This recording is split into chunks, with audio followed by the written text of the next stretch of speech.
Assalamualaikum warahmatullahi wabarakatuh. Sampurasun wargi dulur baraya sadayana, tepang danguri sareng simkuring Mang Ian Kidemang Gunung Halu dina acara anu maneh nyaeta Dongeng Sunda. Dongeng zaman kiwari ala kiwari anu nyarioskeun lalakon kahirupan mangsa bihari atanapi kabaheulaan. Kumaha dararamang palawargi sadayana atuh mugi aya dina ginanjar kawilujengan rahayu berkah salamet amin ya Allah ya robbal alamin. Dina waktu ieu simkuring sejanraskeun hanca nu katunda dina pedaran dongeng anu judulna Dewi Sekar Taji bagian ka-10 karya Kang Rompis atanapi Kang Yepi Cahyadi nya. Pokona mah anu ieuna Neng Hera Renata. Kumaha salajengna ieu dongeng Dewi Sekar Taji teh ulah ka mana-mana tetep manco di channel YouTube-na Dongeng Sunda Mang Ian. Ieu mangrupikeun channel YouTube engalnya palawargi kang ngarapihkeun deui dongeng-dongeng nu kantos dipedar da ti payun mah teu apal bade tu janten tukang dongeng janten dilebetkeun we kana kisah tanah Sunda sareng ti payun tak can tiasa ngedit oge backsound musikna terdampak ayeuna teh sadayana nya nu dikawit Nyimas Talaga Uning, Mustika Talaga Ratu gitu, Ratu Jin Teloheyor, karengeng sadayana eta teh terdampak gitu hak cipta. Sehingga kedah dirapikeun deui diulang deui. Tah kumaha salajengna ilalakon Dewi Sekar Taji teh tetep manco di channel YouTube-na Dongeng Sunda Mang Ian. Nah, anu parantos subscribe simkuring ngahaturkeun rebu nuhun laksa ketika bingahan atuh mugi asing tiasa janten rencang nu ngahibur ka palawargi sadayana nya. Kanggo ibu-ibu bari masak nyeuseuk gegerohna, kanggo bapak-bapak bari nyi kopai matak siapkeun ci kopai nanya kudu samsai ngabaheuhai aduh ditepas. Oge di Pademelan di tempat konveksi bari ngajait motong ngobrasna, di tempat cukur, di pabrik, di pasar, di tempat bangunan, di perjalanan, di kantor, pokona mah kum kadulu-dulu nu aya di lemur baraya nu aya di kota oge di pangumbaraan kumargi teu sakedik wargi-wargi urang nu aya di luar daerah bahkan di luar negeri sok mararanco dina Dongeng Sunda Mang Ian teh nya janten landong katineng ya malikeun rasa waas ka mangsa kabaheulaan. Oge kumargi simkuring madang dongeng sanes dina radio nu tangtosna aya sponsor aya iklan saumpamina ngaros kahibur kebenaran dongeng simkuring teras hoyong ngapresiasi tah tiasa kena nomor dana ieu nya tah di luhur nomor rekening dahanap itu sabaraha we saiklasna nya supados teu nyangkolong ting kana waktos hayu urang sami-sami ngalajengkeun ieu lalakon Dewi Sekar Taji bagian anu ka-10 mangga kaparayun sadayana wilujeng ngadangukeun brung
kocapkeun kayaan di salah sahiji nagara jin Islam anu ngaranna Karajaan Lokat Mala.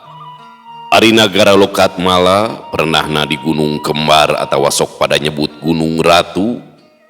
Anu jadi papayung nagara Lokatmala nyaeta Ratu Nirmala anu kawentar ku kagelisanana. Cek sawareh jalma mah anu kungsi kawenehan ningali ka Ratu Nirmala. Kagelisan Ratu Nirmala teh meh nanding widadari.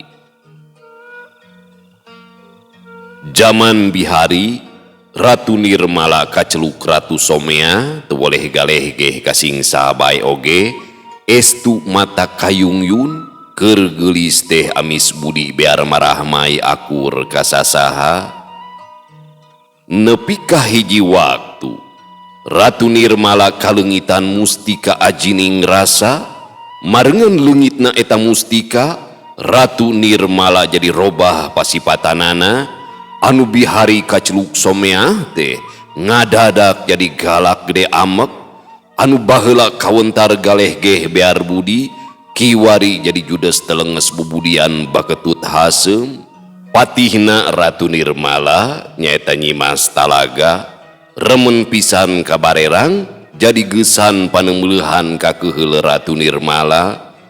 Pon kitu di Senopatina anu ngaranna Murkala.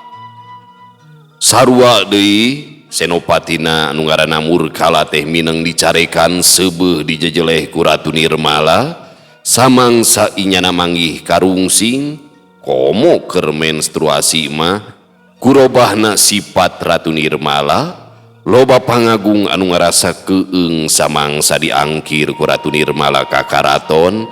Kitu deui para rahayatna jadi korban karempan ku polah ratuna. Anu bisa nalukeun ka Ratu Nirmala lintang ti guruna sorangan anu ngaranna Begawan Yaksadipati. Nyungsi lalakon anu geus kalarung mangsa harita Ratu Nirmala kungsi pati geni tapabrata di hiji talaga anu ngaranna Talaga Sanghyang. Ari Talaga Sanghyang ayana di Gunung Bentang asup ka wewengkon Citamiang. Lembur Citamiang wawahan Kademangan Curug 7 sarta asup ka Kabupatian Ranca Mekar. Urang lembur geus pada apal lamun Talaga Sanghyang teh kacida wingitna atawa sanget. Tiba heula arang langka aya jalma nu pirajeunan ngulampreng ka Talaga Sanghyang lantaran loba bejana. Lamun Talaga Sanghyang tempatna para dedemit marakayangan. Lamun aya jalma kawenehan bisa manggihan Talaga Sanghyang geus tangtu bakal kasarad moal bisa balik deui ka lemurna. Ceuk cohagna mah Talaga Sanghyang geus kakungkung ku pangawasana wangsa lelembut. Ari Ratu Nirmala salila 200 tahun menekung mujasmedi di Talaga Sanghyang. Nepi ka hiji poe Ratu Nirmala menang wisik sarta dibere mustika ajining rasa. Puguh bae Ratu Nirmala teh kacida bungahna tarekahna tegaplah tinekanan menang mustika anu kacida ahengna. Dina hiji waktu lamun diitung ku mangsa sakira 18 tahun satu tas Ratu Nirmala nyekel mustika ajining rasa. Dumadakan nagara Lokatmala katarajang angin puyuh liliwungan. Leler angin puyuh hujan gede ngadadak ngagebret badis dicicikeun ti luhur langit.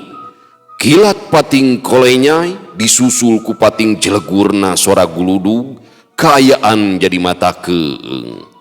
Nagara Lokatmala kawas katulah sumpah badis kena kusupata ti para dewata. Loba wangunan anu raruksak teu kurang oge roba rahayat nagara Lokatmala anu taratu. Basa kayaan balik deui kawasasari Ratu Nirmala kacida ngaranjugna lantaran mustika ajining rasa teh geus ilang tina tempatna. Ratu Nirmala ngagunakeun sakabeh pangawasana sangkan bisa nyungsi mustika ajining rasa. Sagala cara geus dilakonan tapi sakabeh tarekahna taya nu metu mustika ajining rasa taya laratanana ilang teuing ka mana teu kasusud ku pangawasana Ratu Nirmala. Tiwangkit harita pisan sifat jeung adat Ratu Nirmala teh kacidarobahna. Dina hiji poe Ratu Nirmala keur diuk dina kursi karajaan, mahkuta dina sirahna pating gurilap matak serab. Ratu Nirmala make baju kabaya kelir hejo model karatonan, sulam emas ngagurat pating kolenyai, ari kahandapna make sinjang rereng jungjat tengah bitis, kelir kopi tutung gurat bodas. Tangtungan Ratu Nirmala kacida geulisna, lain ngan saukur babasaan namun pada nyebut naning widadari teh, soca cureulek gular giler nengetan kayaan karaton, sakapeung lamuy ipis anu ruh-ruy teh ngarenyu mata kuruy. Paradayang ngalingkung-ngungkung ngurilingan Ratu Nirmala, sawarehna harempak merbayaksa, para gulang-gulang pating berdega bari samagrang di hiku pakarang. Telila di antarana aya anu datang kadinya anu tayalian eta teh patihna Ratu Nirmala anu ngaranna Nyi Mas Talaga. Samemeh cumarita Nyi Mas Talaga teh nyembah heula ka ratuna. Nyangakeun semaha pangabaktos ka payunan salira ratu. Hapunten boh bilih mah isim abdi ngawagel kana waktosna. Pokna Nyi Mas Talaga bari cedok nyembah deui ka Ratu Nirmala. Ditarima Talaga, aya naon pangna anjeun datang ka dieu? Kumaha kayaan di Talaga Sang Hyang? Pok geura balaka ka kula Talaga. Ceuk Ratu Nirmala gasik tumanya ka patihna Nyi Mas Talaga. Unyuk sumangga Kanjeng Ratu. Perkawis eta pisan anu bade didugikeun teh. Maksad teh perkawis Talaga Sang Hyang. Dina dinten tadi ka Talaga Sang Hyang teh kadongkapan bangsa manusia. Ana ditengetan mah ku jisim abdi. Eta manusia teh kalangsu kalebah Talaga Sang Hyang. Upami nirikeun tangtungan mah eta bangsa manusia teh tos kalintang sepuhna. Anjeunna nuju ngadamel suluh mulungan pangpung anu murag. Awahing ku hanaang eta aki-aki teh ngaleueut cai Talaga. Walon Nyi Mas Talaga ngajentrekeun ka ratuna. Deken bae ari teu ngaruksak mah lantaran bangsa manusia oge miboga hak anu sarua. Ulah so teh kai dituaran dipake makaya keur diri sorangan. Pirani nginum cai Talaga moal jadi matak. Ukur miceun rasa hanaang eta manusia. Ke piragi urusan gampil kieu anjeun tangka bebeja ka kula. Na anjeun teu bisa mutuskeun sorangan ha? Awak jangkung gede tapi taya kagadag anjeun mah Talaga. Sebut tamu deuleun. Mata kulah loba teuing beger ka jalus ya. Mataku uleun. Pokna Ratu Nirmala panuna muncereng ka Nyi Mas Talaga. Nyi Mas Talaga tangka ngarempod ngarasa sieun ku Ratu Nirmala. Hapunten Kanjeng Ratu, eta bangsa manusia teh ngadon ngebak bari miceun kokotor di Talaga Sang Hyang. Sakali dihapunten Kanjeng Ratu. Ceuk Nyi Mas Talaga teu sirikna dodongkoan. Ngadenge caritaan patihna, Ratu Nirmala langsung ngoreja cengkat. Atra panuna ngakeburu hurung beungeutna euceuy beureum awahing ku ambek. Dasar manusia haram jada, cucu ngaku mawani ngotoran Talaga Sang Hyang.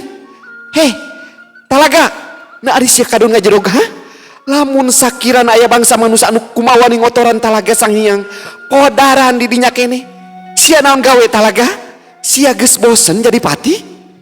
Sia geus getek hayang kawin ha? Pok ngomong anu bener sia Talaga. Lamun sakirana geus teu untuk jadi pati, wangkit ayeuna kene sia rek dioncel ku aing. Kitu ceuk Ratu Nirmala teu sirikna hayang ngrekeb ka patih Nyi Mas Talaga.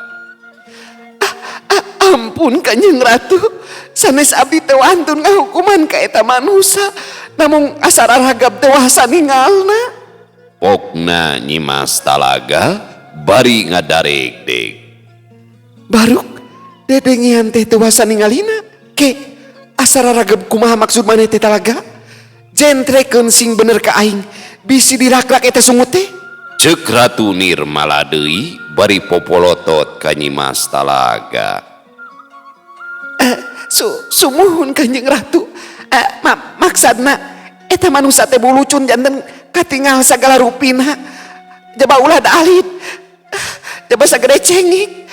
Hapunten jisim abdi Kanjeng Ratu. Pokna Nyimas Talaga atra beungeutna bareube. Eta si Talaga make calana we nya. Eta si Talaga dasar patihakaneun sero sia mah trengekeun ku jejewersi anu rebing kangaranan aki-aki bangsa manusia tangtuna geus parayot kajeun ngabeuleug geunjeur di taranjang geus tangtu manuk toena teh ukur ngaringkuk padis kuuk. Pikir ku sia Talaga raragab palebah manana ha? Kawas nu heueuh bae sia ngarasa ragab tempo manggihan anu cangker mah jaba gede ngahep-hep sianya. Aing teh hayang nyaho pokona mah eta manusia kudu ditibanan hukuman anu kacida beratna. Aing lain awal sadumeh mani di Talaga Sanghyang, tapi eta bangsa manusia teh geus kumaha ning otoran Talaga Sanghyang. Kaharti ku sia Talaga bodoh teh dikukut ku sorangan deun. Ceuk Ratu Nirmala teu sirikna bari tutunjuk nyarekan ka Nyimas Talaga. Kahartos pisan ku jisim abdi Kanjeng Ratu. Sagala rupi pangandika salira Kanjeng Ratu diestukeun pisan ku jisim abdi. Walon Nyimas Talaga atra ngadareg-deg. Halah ukur ngahuntu sia mah Talaga. Buktina mata aya kabecus tengikeun Talaga. Lamun aya bangsa manusia anu bisa manggihan Talaga Sanghyang hartina miboga kahadian ka sasamana. Lamun eta manusia nepikeun ka bisa mani di Talaga Sanghyang inyana miboga pangawuruh anu kawilang di nuhung. Sabab sing sabai bangsa manusia anu bisa mani di Talaga Sanghyang bakal cager tina segala rupa panyakitna digampilkeun sakabe usahana. Leuwih nati eta manusia teh bakal awet jaya salawasna katingali gagah. Lamun keuna di awewe sir simak kawanita anana ngagebur hurung sarta bakal gelis campernik. Saumpamana ninggang di lalaki simak kumarana ngabarasat di wukurobahna tangtungan anu mingkin gandang. Ngan hanjaka aki-aki anu mani di Talaga Sanghyang teh miboga sifat pupujieun baheulana. Nalika tutulung hayang katangar lamun ibadah hayang menang pamuji deungeun matak pantes inyana mandi bari miceun kokotor. Juga ayeuna mah gerak indit ka Talaga Sanghyang montong datang lamun sakirana taya pasoalan anu kacida pentingna. Kitu pok-pokanana Ratu Nirmala ngaguar sagala rupana ka Nyimas Talaga. Unjuk sumangga Kanjeng Ratu. Sagala rupina kahartos pisan ku jisim abdi. Sejaha permios bae Kanjeng Ratu. Walon Nyimas Talaga bari cedok nyembah ka Ratu Nirmala. Les jirim patih Nyimas Talaga teh geus ngaleungit tidinya.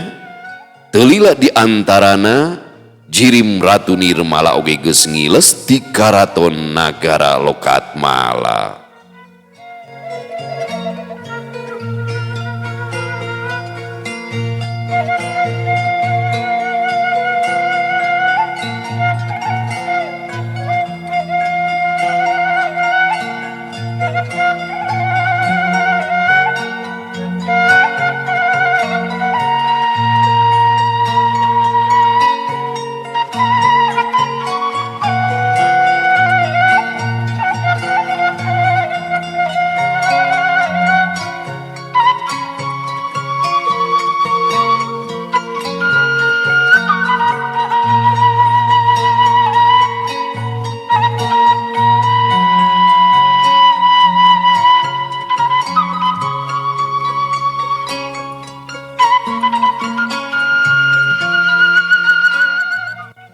Kocap ngapohokeun kayaan sagara di lembur malati, teu karasa geus aya kana sabulana sagara cicing di lembur malati, sagara kacida suhudna diajar ngaji ka Mama Zulkifli, sok remen oge sagara ngalakonan puasa sunah, itung-itung ngisat diri diajar peuri, lamun pareng keur nyalse sagara sok babantu ka Mang Damiri adina Bah Karman, kalan-kalan sok mantuan ka kebon, sakapeung sok indit ka sawah.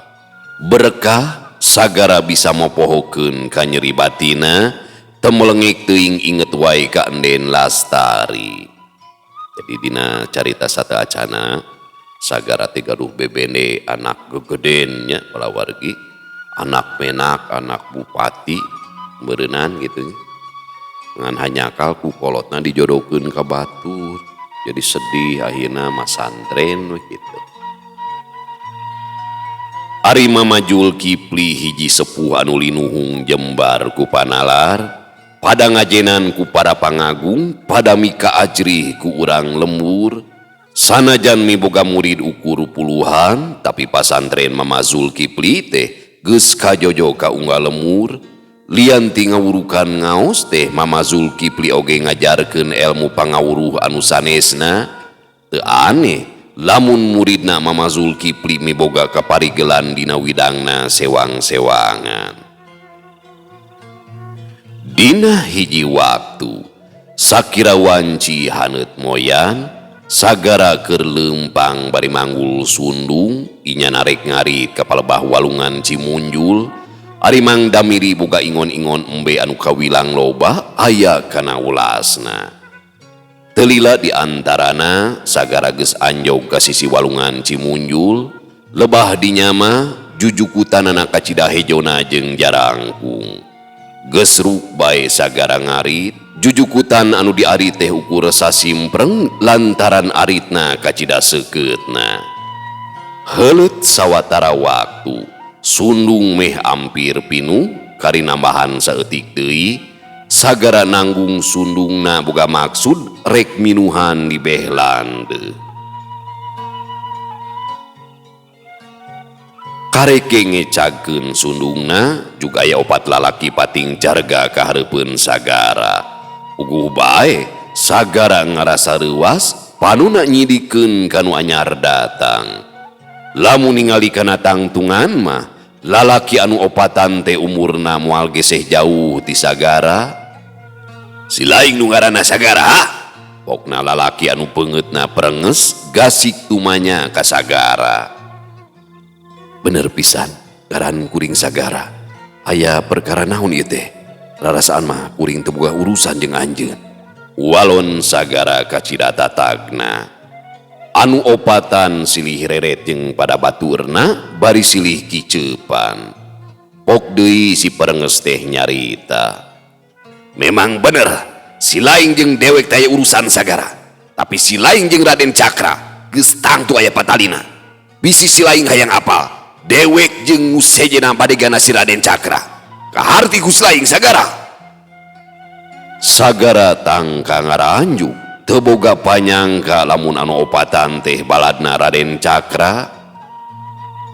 Keke maksudna aya patali naon kuring jeung Raden Cakra? Wawuh ge henteu jeung jinisna.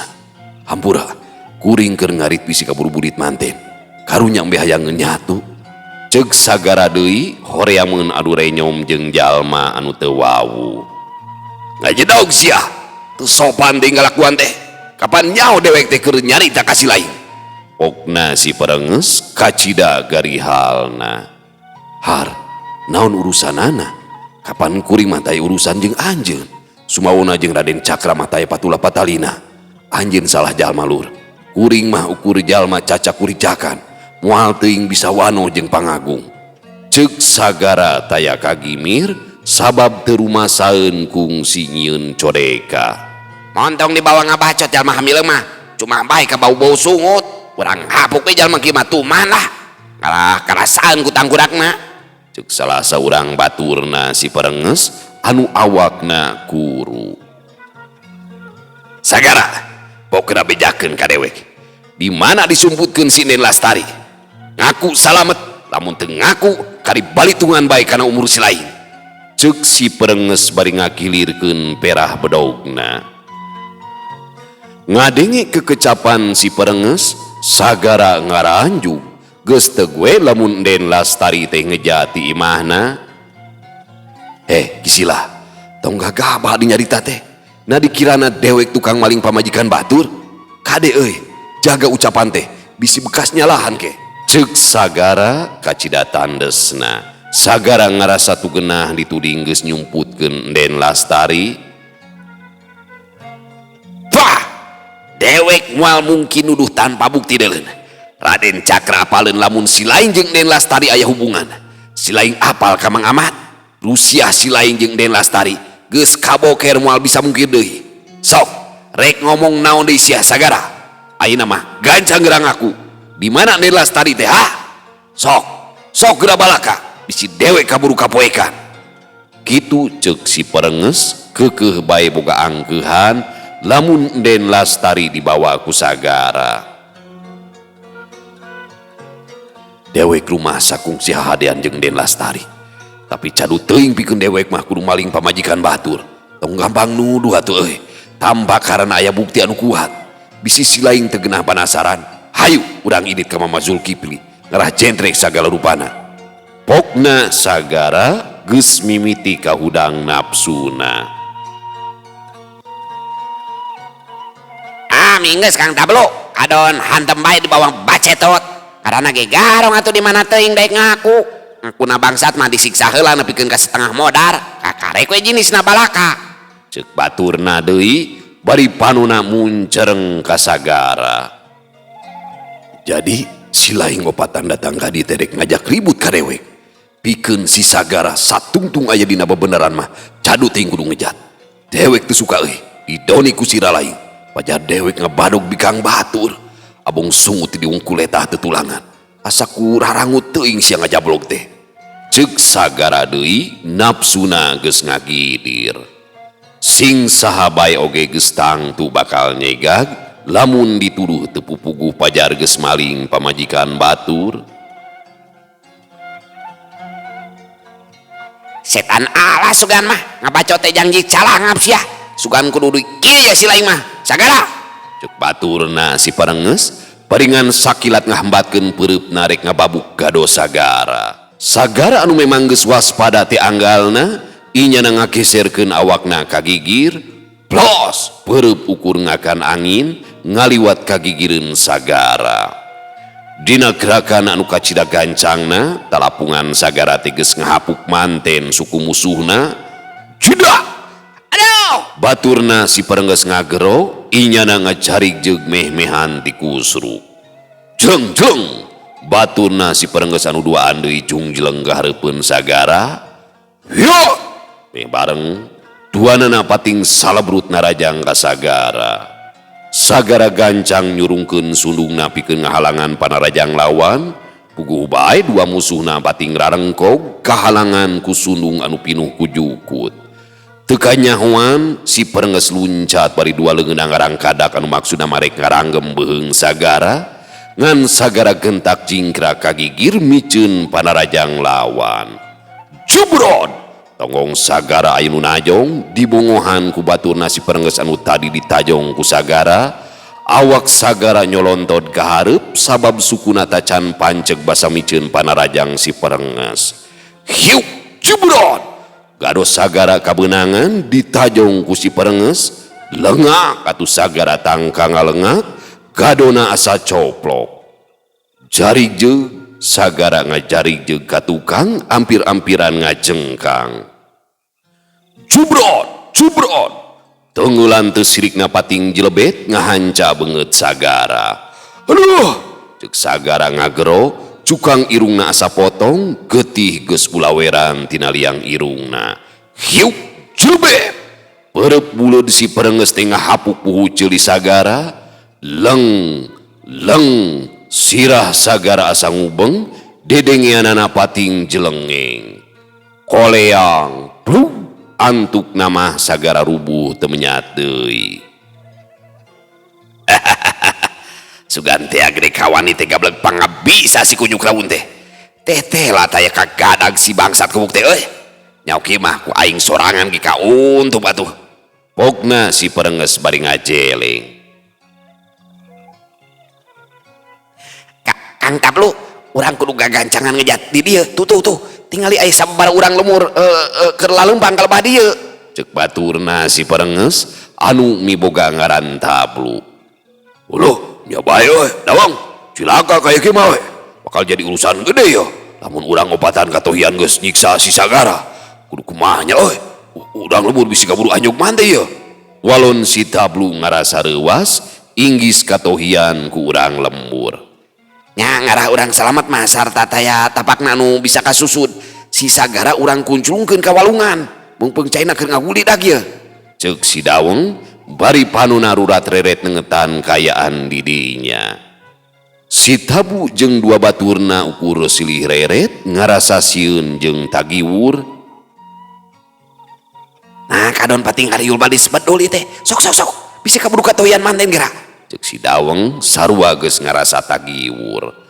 Awahing ku sieun polahna katohian si Tabu jeung baturna teu mikir deui regeyeng awak Sagara teh pada ngagotong. Lung awak Sagara dibalangkeun ka walungan Cimunjul anu caina umpal-umpalan. Kujubar awak Sagara ngakujubar cai walungan teu sirikna mungsrat. Gerelep awak Sagara ngerelep ngaleng leung ka bawah ku cai walungan Cimunjul anu ngagulidak.